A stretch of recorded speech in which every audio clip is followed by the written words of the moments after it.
Olá pessoal, tudo bem? Tudo bem? Tudo bem? Bota aí legenda automática para a gente ter meia hora de temas adicionais, temas bacanas para a gente crescer na nossa disciplina, tá? Estou gravando aqui do meu canal do YouTube, uma iniciativa pessoal, por amor de Deus, não pressione ninguém para fazer isto, tá? Iniciativa pessoal, que no canal do YouTube você bota lá a legenda e aparece a legenda, e nós temos uma participante que é surda para inseri-la um pouco mais dentro do que eu falo muito, né? Então hoje a gente vai recapitular um pouquinho do tema extra da aula passada, para os que aqui não puderam se fazer presentes. Vamos falar um pouquinho da qualidade das nossas conversas nesses tempos tão doidos que a gente vive, tão ansiosos, né? Tudo muito veloz, tudo às vezes agressivo, né? Voraz, e às vezes volátil, que a gente não se conecta mais. Como é importante a gente questionar como é que anda a qualidade de nossas interações conversionais, comunicacionais. E um pouquinho de um conceito que é uma coisa super legal. Existe o capital humano, capital social, capital biológico, capital psicológico, né? Cada um é super importante, lógico, mas também existe o capital psicológico positivo, né? Que é um trabalho de Lutães, Bandura, pesquisadores que já vêm aí há uns 20 anos estudando essa temática. Isso é muito importante para a gente. Recapitulando a nossa aula, a gente perguntou, a gente provocou na aula passada como estão as nossas lentes existenciais. Como é que a gente está vendo este mundo? E aí a gente falava que o cérebro da gente tem três estruturas, ou três domínios, dimensões ou eixos, que é a forma como ele apreende a realidade, a forma como ele aprende e a forma como ele processa o mundo. Essas três estruturas, elas são encadeadas no que a gente chama de neuroanatomia das emoções e cognições. Portanto, esta parte da aula é importante para a tua vida pessoal e para a tua vida como trabalhador e também para a qualidade do teu trabalho, das tuas interações com o cidadão, né? Nos grupos sociais que você faz parte. Então, estou olhando aqui no relógio que eu não posso, eu só tenho meia hora. Então, vamos lá. A primeira estrutura, ela se chama hipotálamo. Hipotálamo, gente, é tudo aquilo que a gente percebe está no hipotálamo. E ele tem no ser humano 6 fontes de percepção. Então, nós podemos ativar 6 fontes. A primeira delas é a percepção mental. É parar e perceber o que está rodando, o que está circulando na minha mente. O que a minha mente está falando? Isto é, ativação do hipotálamo mental. Existe o hipotálamo dos cheiros, daquilo que eu aspiro, né? Agora mesmo, acabei de tomar um banho, fiz a barba, ei, estou sentindo cheiro de banho. Existe o hipotálamo visual. O que eu vejo, eu estou olhando aqui, eu estou gravando na tela do OBS Studio, né? Eu estou me vendo num quadradinho, mas estou vendo ali na frente um artesanato em cima da minha mesa. Estou vendo ali do lado uma bagunça aqui no apartamento que eu preciso arrumar. Existe o hipotálamo auditivo, o que eu escuto. Existe o hipotálamo tátil, o que eu toco, o que eu apalpo, as sensações que chegam à minha derme, à minha pele. Existe o hipotálamo degustativo. O que eu degusto? Eu estou degustando um cappuccino, está aqui dentro. Maravilhoso. maravilhoso, sentindo os sabores, as texturas desse líquido quentinho, gostoso, gostinho de chocolate nessa manhã fria aqui em Brasília.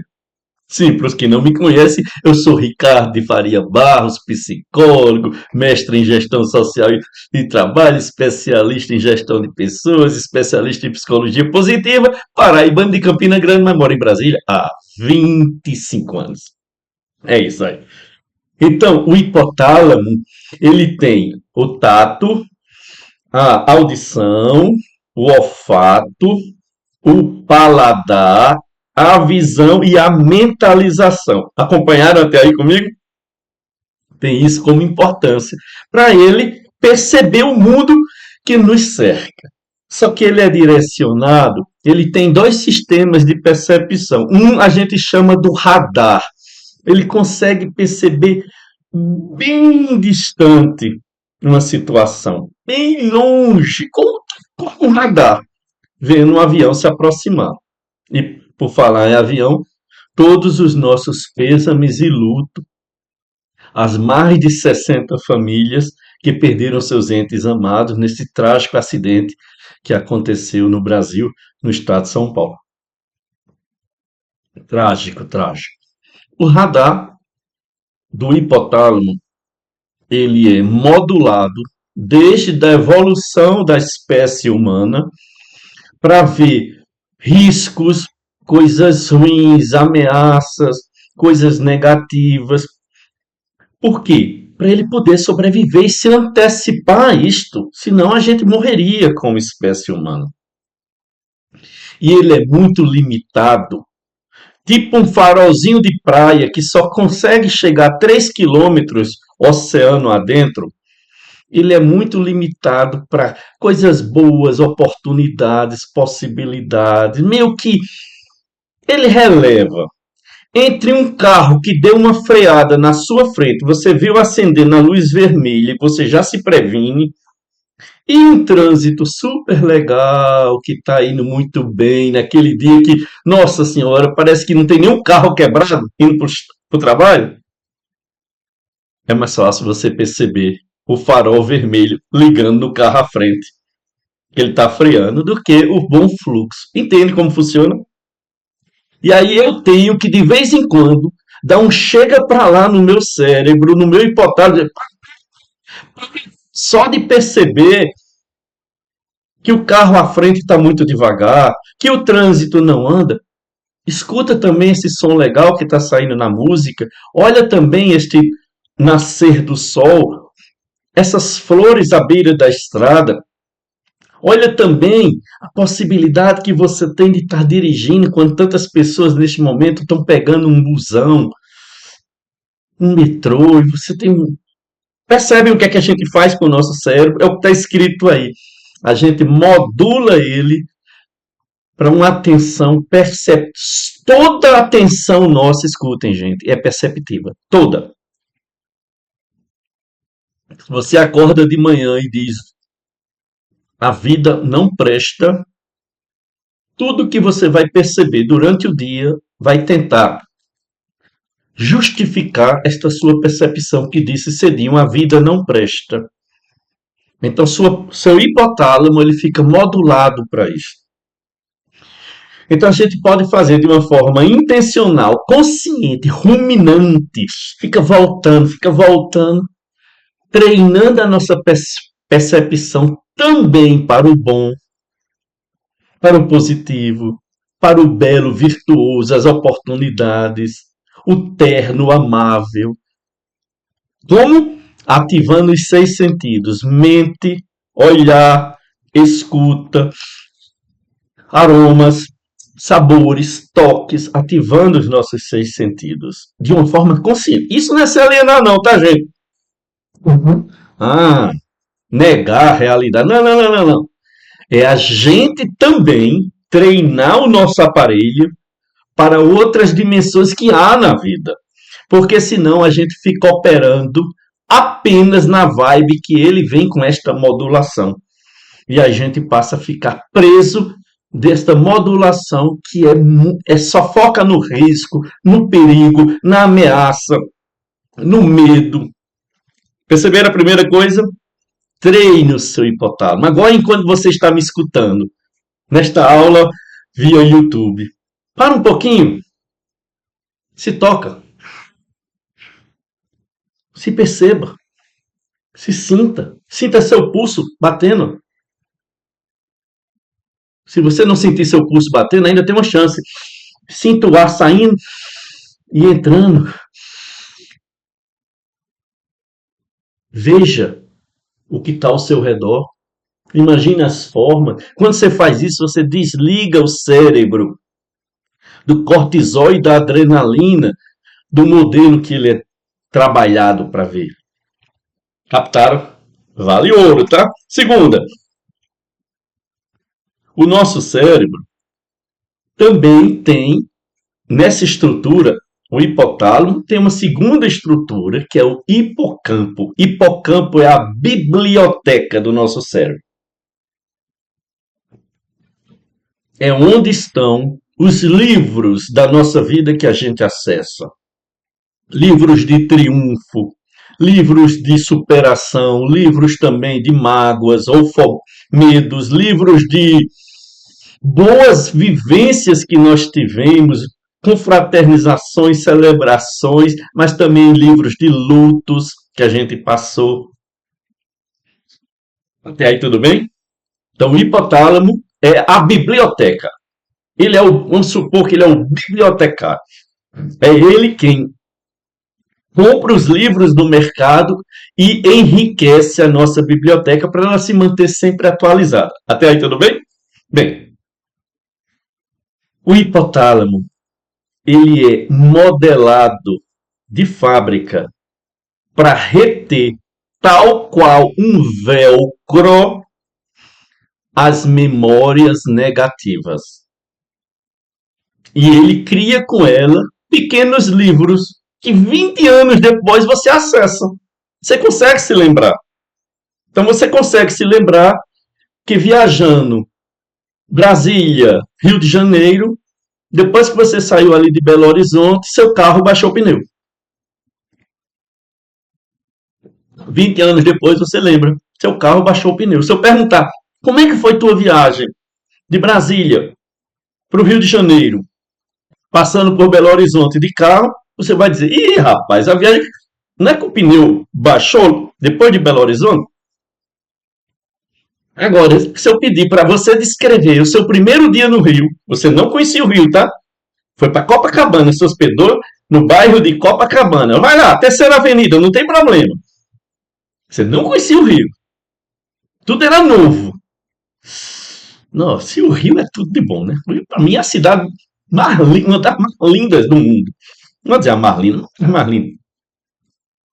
Se eu pedir para você descrever o seu primeiro dia no Rio, 10 anos depois, talvez você não consiga dizer nada em detalhes.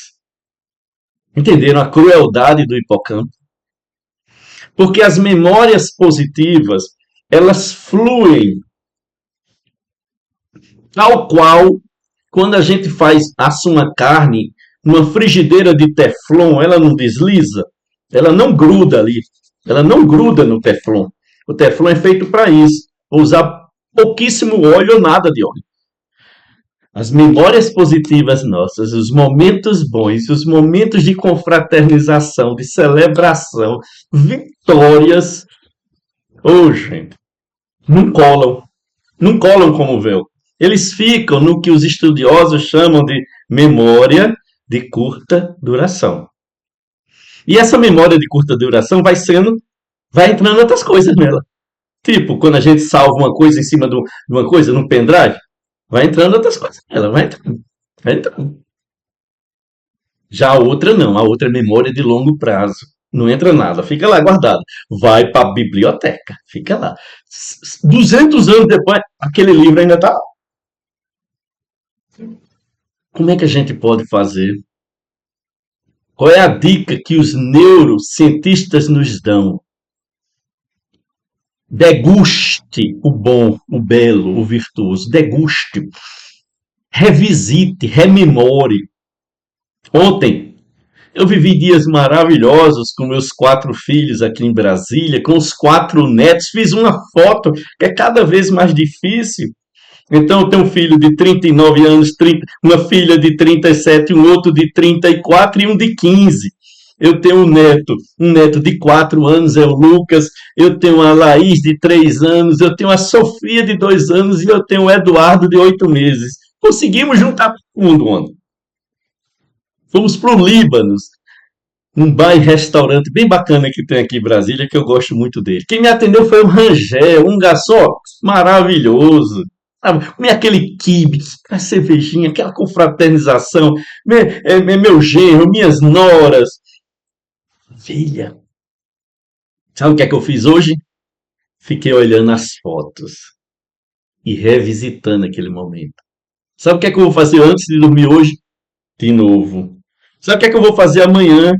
Uma postagem disto para meus filhos, pegando algumas fotos e agradecendo os bons momentos a meu grupo familiar. Quando eu faço isso, gente, eu estou tirando a memória de curto prazo e jogando para o outro lado, porque eu estou revisitando.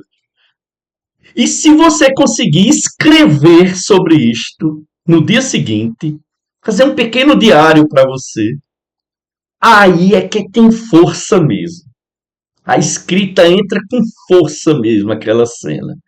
Então, como é que você pode modular? M-O-D de dado, modo U de uva, L-A-R. A gente chama modular o seu cérebro com atividades intencionais para ele se lembrar.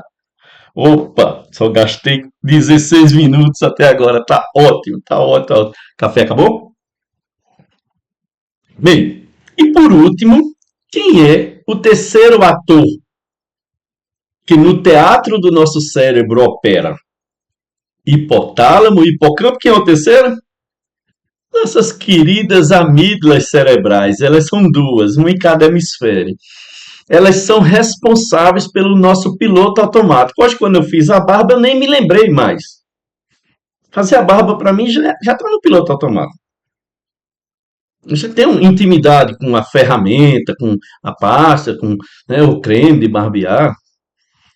Quando a gente dirige, depois de um certo tempo, já entra, né? Entra no piloto automático. Então, um monte de coisas que formam nossos hábitos, manias, aquele jeitão que a gente opera, aquela rotina que a gente faz todo dia, mora nas amígdalas. São aprendizados quase que instintivos que a gente vai incorporando ao longo da nossa vida.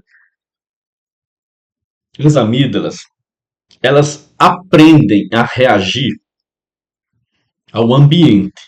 Elas recebem informação do hipocampo e do hipotálamo e elas reagem. As vivências negativas marcam essas reações das amígdalas como se fossem ferrando o animal, que é uma coisa agressiva, grosseira, né? Que ainda se faz, infelizmente. Já as vivências positivas, elas não conseguem entrar nas amígdalas e formar hábitos, mudar o estilo de vida, formar aprendizados no piloto automático do bacana. Porque é como se fosse gravado em rena. Captaram? 3 dias depois, as promessas de final do ano não duram 6 meses, que elas estão gravadas como se fosse tatuagem de rena, não aguenta um banho. Tá? Então, o que a gente pode fazer para modular as amígdalas? É a gente começar a questionar. Será que não está na hora de promover alguns desaprendizados? É a autogestão, é o autoconhecimento ou consciência, são sinônimos, e a automotivação, são os 3 A's: autogestão, autoconhecimento e automotivação. Para quê? Para a gente entender em que ou em quem nós estamos nos transformando, ou o que nós estamos fazendo. Tem mais. Não se justifica mais. Ah, eu sofri no amor. Eu levei decepções no amor. Tá bom. Beleza. Ficou lá. Ficaram lá aquelas decepções. Agora você está com uma pessoa nova, outra pessoa, outro contexto. Heráclito, o pai da dialética, dizia: o rio que você entra e se banha, quando você sai, nem ele é mais o mesmo, nem você é mais o mesmo. O problema das amígdalas é querer repetir as cenas, as reações do passado, hoje, com novas pessoas, com novos contextos, com novos cenários, nova conjuntura. É como se ela não nos atualizasse. Olha o perigo disso. E aí a gente fica radical, extremista, dogmático, porque a gente aprendeu uma coisa 10 anos atrás, aprendeu na carne, as pessoas são más, o mundo é mau, ninguém ama ninguém, chefe nenhum é bom, trabalho nenhum é bom, só a gente aprende e passa a reagir. Deixa que isso muda. Aí cria as crenças limitantes, tema da nossa próxima aula. Eu nunca vou emagrecer, eu nunca vou saber falar em público. Todas as amígdalas. Então, toda vez que eu me permito a mudanças, a novos conhecimentos, toda vez que eu promovo um espaço de abertura em mim, toda vez que eu questiono a mim mesmo, toda vez que eu faço um mapeamento de onde moram minhas fobias, minhas manias, meus estilos de vida que não são nada legais, nada sustentáveis, toda vez que eu faço um termômetro da minha psique sobre qual é o meu impacto, da minha temperatura afetiva no outro. Será que eu não estou deixando o outro frio com a minha presença? Será que eu não estou isolando o outro com o meu jeito? Que eu digo, eu sou assim mesmo. A gente muda, a gente se transforma. Então, as amígdalas, o segredo delas é o autoconhecimento ou autoconsciência, dá no mesmo, a autogestão ou autoliderança, dá no mesmo, e a automotivação. É a gente continuar evoluindo e se criticar, se questionar, se colocar em xeque, porque senão a gente fica se sentindo a última goiaba da safra, o bambambam. Bam, bam. Todo mundo está errado, só eu estou certo. Não, cara, todos nós estamos em construção. Agora, vamos para a nossa primeira. Essa foi a recapitulação da aula passada. Primeiro tema de hoje, sim, para fechar, essas palavras são muito importantes para trabalhar hipocampo, hipotálamo e amígdalas. Intencionalidade, treino, atenção plena, consciência e a qualidade das minhas escolhas, do meu processo de tomada de decisão. Agora, primeiro tema extra de hoje. Beleza, eu ainda tenho um tempinho. Como está a qualidade de tuas conversas? Por amor de Deus, gente. Nesta sociedade digital, parece que a gente está perdendo a capacidade de dialogar, de empatizar com o mundo do outro. Não sei se você está percebendo isto, mas todo mundo muito fútil, todo mundo muito frívolo, não há mais profundidade, né? Você chega para compartilhar algo, as pessoas não perguntam nada sobre aquele algo, elas já querem falar delas mesmas, então é como se fosse a linguagem espelho, né? Então as pessoas parecem que não acolhem mais você em sua subjetividade, em seu mundo, porque elas estão noutra vibe. Então vamos dar um treino nisso? Deixa eu mostrar para vocês. Eu construí este gráfico para ficar bem pedagógico. Numa, no eixo, no eixo horizontal, de 0 a 100, a minha capacidade de se interessar pelo outro. O meu tempo, que não significa minutos, horas, é o tempo de kairos, é o tempo significativo. É o meu interesse genuíno pelo outro. E na coluna vertical, o ambiente em que se dá este interesse. Então, o pior dos cenários é quando eu tendo a zero em interesse do outro e tendo a zero no ambiente relacional. E aí há um espaço para o monólogo destrutivo. Você não escuta o outro, você não interage com o outro, ou ele não escuta você. E é o que a gente chama de um ambiente apático negativo. Nossa, como isto é comum no trabalho, viu? Como isto é comum no ambiente do trabalho. A gente chega no ambiente de trabalho e diz, ô gente, hoje eu fiquei, ontem eu fiquei tão mexido porque era dia dos pais e sempre eu recebi uma ligação do meu pai faleceu, eu fiquei até 9 horas da manhã esperando aquele telefone ligar e aquele telefone não ligava. Você viram o que é que o colega está falando para você? Ele está se colocando no momento de luto que ele viveu. Aí o que acontece? Cara, tu viu que o Flamengo empatou ontem com o Palmeiras? Perceberam?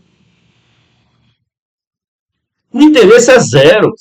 Interessado se o pai dele ligou, não ligou, ia ligar, se ele está sofrendo com isso. E o ambiente relacional é de indiferença, que é o antônimo do amor. Não é ódio, é indiferença.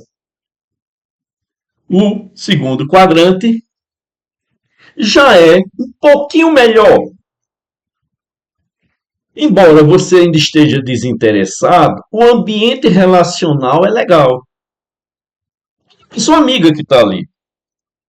Tem uma música chamada Sinal Fechado, do Chico Buarque, que fala muito bem. Olá, tudo bem? Eu vou indo, e você como vai? E você vai, o sinal vai abrir, até logo, né? É aquela pessoa que se encontra assim uma com outra. Oi, tudo bem, tudo bem? Rapaz, passa lá em casa. Passa lá em casa, mas nunca marca a hora, nunca marca o dia. Né? O ambiente relacional é bom, mas o interesse é muito legal. O interesse é volátil. Você se encontra com um amigo, o amigo diz: rapaz, velho, essa semana vai ter um show aqui no teatro maravilhoso. Aí você diz: é mesmo? Vai ter um show? Pois é, cara, eu vou pescar amanhã. Eu vou pescar esse final de semana. Sabe? O ambiente entre eles é bom. A diferença desse anterior aqui, ó, é que o ambiente é pesado. O ambiente é negativo, é destrutivo. Desculpa, esse aqui não, o ambiente é bom, eles são amigos, mas estão ficando frívolos, fúteis. Nenhum se aprofunda no mundo do outro.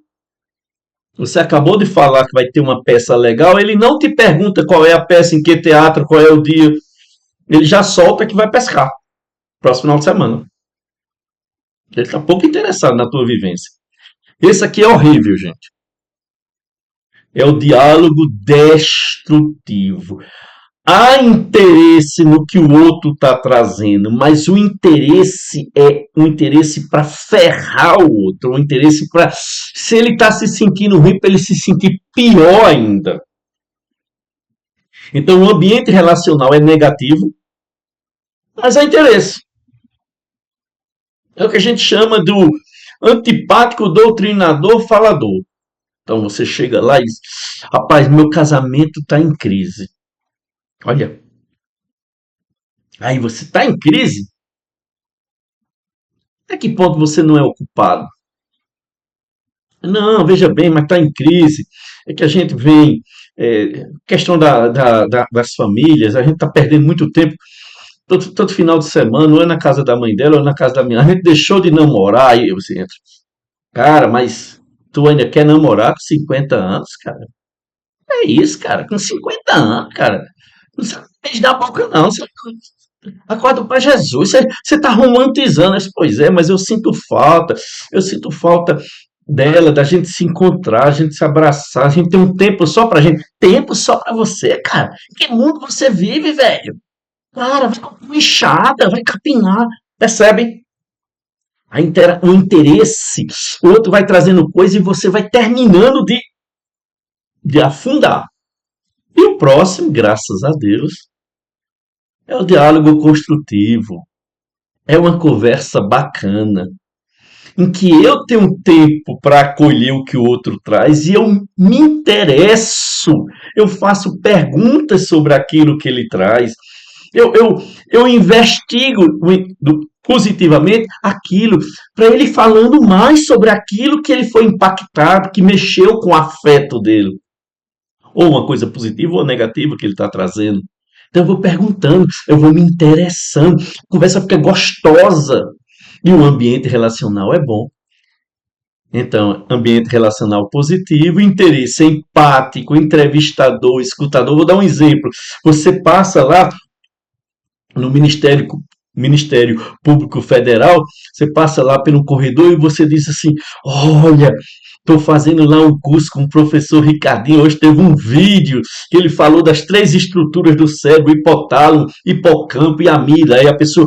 E tem isso, tem. Essas estruturas são responsáveis pelo pensamento, pela fixação de memórias e pelas ações de piloto automático, ações instintivas.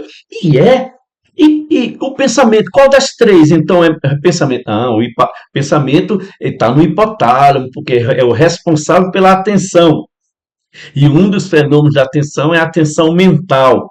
São seis: visual, tátil, auditivo, e a mental. Ah, que legal! E o campo, ele é o da memória, então, o hipocampo é da memória. Legal, legal. Como é que eu posso fazer para acessar essa aula? O professor deixou o link aqui, gratuito, eu posso transmitir esse link. Isso é verdade.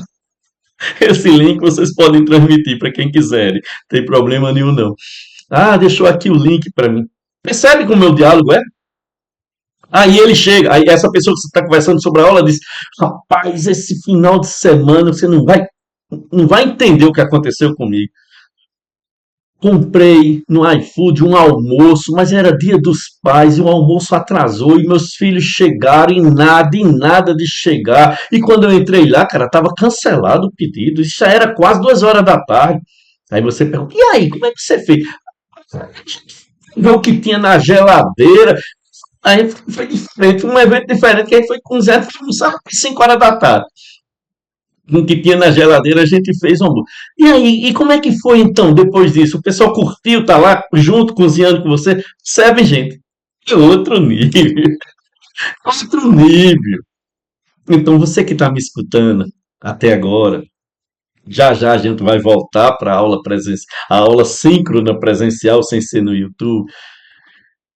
Investe na qualidade das tuas conversas. Se interessa pelo que o outro está trazendo, se interesse pelo que o outro está trazendo, acolha esta pessoa, faça com que ela fale mais sobre aquilo que ela está trazendo e tenha um ambiente gostoso, construtivo. O outro, a outra pessoa importa. E nós somos um monte deles ao longo de nossa evolução humana. Nós somos nós. Fica a dica.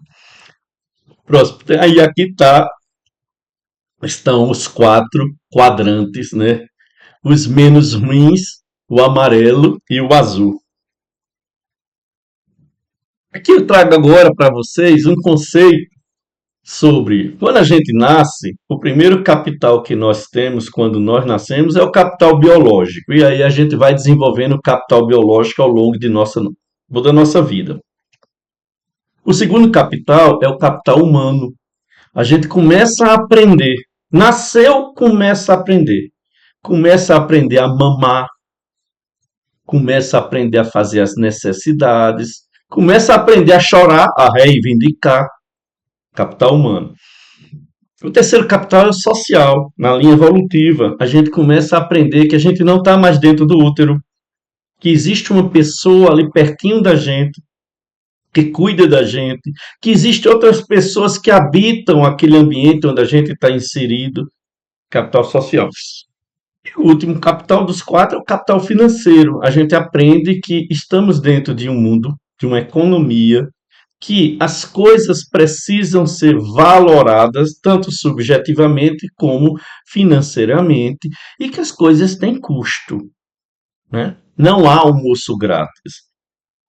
O quinto capital, recém-estudado, tem aí uns 20 anos a pesquisa sobre ele, é o capital psicológico positivo. É o que roda aqui, que nos impulsiona. O que é que impulsiona o ser humano? O que é que faz com que ele, nas mesmas situações que o outro está passando, está vivendo, tenha respostas diferentes? Eu já abri os quatro aqui, tá? Então, a primeira delas é autoeficácia, é a sua capacidade de acreditar que você pode entregar algum resultado, algum serviço, que você pode atingir algum desempenho, utilizando para isso recursos cognitivos, fazendo parcerias, recursos existentes. Então, no limite, é acreditar no próprio tá. Captaram? Otimismo é o otimismo, sim, a autoeficácia, eu boto sempre um adjetivo do lado, um substantivo do lado. Pragmática. Otimismo realista é você entender ou atribuir eventos positivos a causas internas permanentes e estáveis. Então é aquela visão, vai dar certo. Pode não ser o 10, mas esses 6 aqui que eu tirei, diante da conjuntura que eu estava, da situação que eu estava, vale por um 10. Vamos lá, pessoal. Pode não ser aquela Brastemp, mas mesmo assim ainda vai gelar a água. Essa aqui não é uma Brastemp. Então é aquela atitude de impulsionar a vida. O otimismo, ele é o combustível da esperança. Então, toda pessoa que se nutre pela esperança tem otimismo. Só que o otimismo é mais ligado à atitude no aqui e agora, no presente. E a esperança olha mais um pouco à frente. Resiliência é a sua capacidade de, diante de situações difíceis, se adaptar, gingar, né? Aprender, desviar o caminho sem perder a sua essência, sem se despedaçar, sem se desconfigurar. E a resiliência a gente vai aprendendo ao longo das situações com as quais a gente vai vivendo. Vamos formando uma memória de resiliência, que é muito importante para que a gente, nas próximas situações, haja de uma forma diferente, melhor, mais produtiva e com mais qualidade. E por último, o quarto elemento do capital psicológico positivo é a esperança. É um olhar sobre o amanhã, mas que se constrói no hoje. E este olhar, um ser esperançoso, ele busca possibilidades e alternativas de correr atrás daquele sonho, daquele projeto de vida, daquele objetivo. Muitos de vocês, para estudarem para os concursos, seja nos ministérios públicos estaduais, no Ministério Público Federal, Ministério Público do Distrito Federal e Território, Ministério Público Militar, Ministério Público do Trabalho. Quanto vocês ralaram? Vocês tinham um alvo que era entrar nestas instituições. O alvo é a esperança. E vocês se moviam por ela. Compraram materiais bibliográficos, viraram noite, fizeram resumos, participaram de simulados, né? Trocaram ideias com uma rede de colegas. Isso está tudo dentro da esperança. A esperança, ela move o futuro, trazendo parte deste futuro ao presente. Fica a dica. Esses 4 componentes são muito importantes ao mundo do trabalho. E também à gestão, ao modelo de gestão. O que eu mais percebo hoje nas pesquisas, quando eu faço curso para lideranças, para gestores, para líderes que têm equipes, é o quão deficitária anda neles o capital psicológico. E aí, vocês viram na aula passada o quanto o líder influencia o grupo. Então, um líder que não tem autoeficácia, tudo ele acha que não dá certo, não dá para fazer, não tem jeito, não tem plano B, não tem plano C, culpa todo mundo, Né? Sempre tem uma justificativa para o não fazer. Um líder que é pessimista. Nada tá bom, nada presta, ninguém presta, nada funciona, nada dá certo. Ele é o pessimista negativo. Um líder que tem pouquíssima resiliência, que não aguenta o dia a dia, que o dia a dia não é fácil, né? No pacote da vida não é nada fácil, não está fácil. Então, se você não aguenta as pressões e não sabe lidar com elas, ao colocar-se diante do seu grupo, você vai estourar para o colega, comete assédio moral, né? Você fica truculento, ou o pior, insensível, impassível, indiferente àquela pessoa. Por último, sem esperança, gente. Eu trabalho em instituições que fazem a governança, são parte da governança nacional do Brasil. Minhas instituições, as instituições que eu citei há pouco, têm um enorme portfólio de serviços prestados, de missão, belas missões Brasil afora. Então, se eu vou perdendo essa esperança de me fazer cada vez mais presente, mais útil, mais eficiente para o cidadão brasileiro, o que vai restar? Fica a dica. E para fechar nossa aula online via YouTube, o que tem corroído muito o capital psicológico positivo, hoje, século XXI? Eu chamo os quatro modelos de sociedade que estão muito presentes, em maior ou em menor grau. Primeiro, uma sociedade líquida, que o filósofo Zygmunt Bauman falou. Uma sociedade onde tudo está na lógica do consumo. Você vale quanto você consome ou o que você usa, o que você veste. Uma sociedade com relações muito frágeis, pouca vinculação ao outro, amizades, eventos sociais, tudo vai ficando cada vez terceirizado para um dia qualquer e com pouco senso do coletivo, ou seja, uma sociedade muito individualista. Primeiro eu, segundo eu, terceiro eu e o outro que exploda. Depois temos a sociedade do cansaço, que também corrói esse capital psicológico positivo. E aí é um asiático, Zim Bam Bam, depois bota o nome aí, por amor de Deus, do asiático, eu não consigo pronunciar o nome dele. Bota aí nos comentários desse vídeo aí do YouTube, por favor. Mas é um cara que tem uns livrinhos maravilhosos, umas brochurazinhas maravilhosas. Uma delas se chama Sociedade do Cansaço. E aí nós temos o aumento exponencial da exaustão feminina.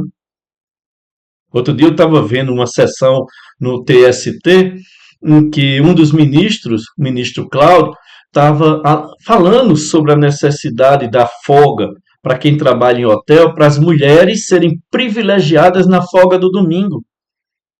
E ele estava defendendo isso, uma defesa maravilhosa sobre a triste realidade do que, para 80% das mulheres entrevistadas no Brasil, 100% do trabalho doméstico, quando elas dividem o lar com mais alguém, cabe a ela.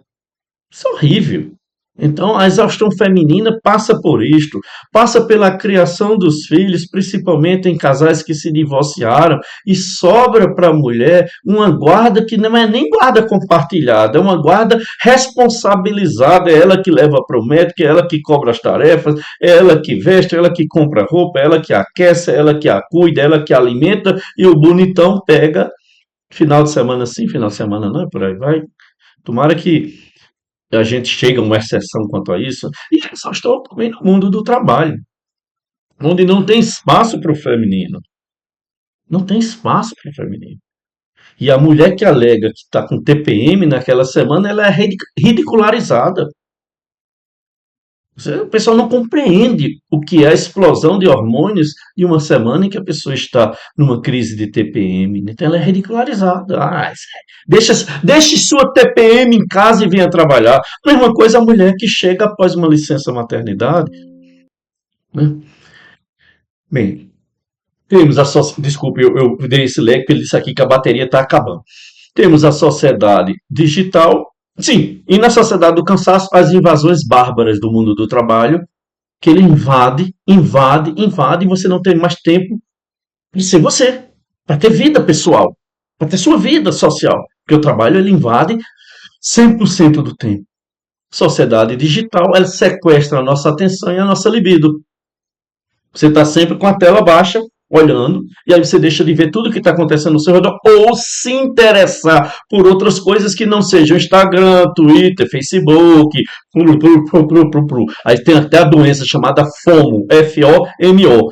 Você fica querendo saber o que está fazendo todo mundo e fica pregado na tela. Aí você não vai pro a libido e sua atenção. Sociedade VVV, veloz, voraz e vulnerável. Então, gente, essa é a nossa aula extra de hoje. Comenta aí no vídeo. Eu estou te autorizando a mandar o link desse vídeo para quem você quiser, sabe? Porque é material extra do professor para você. Vamos voltar lá para a sala de aula presencial. Até mais, gente!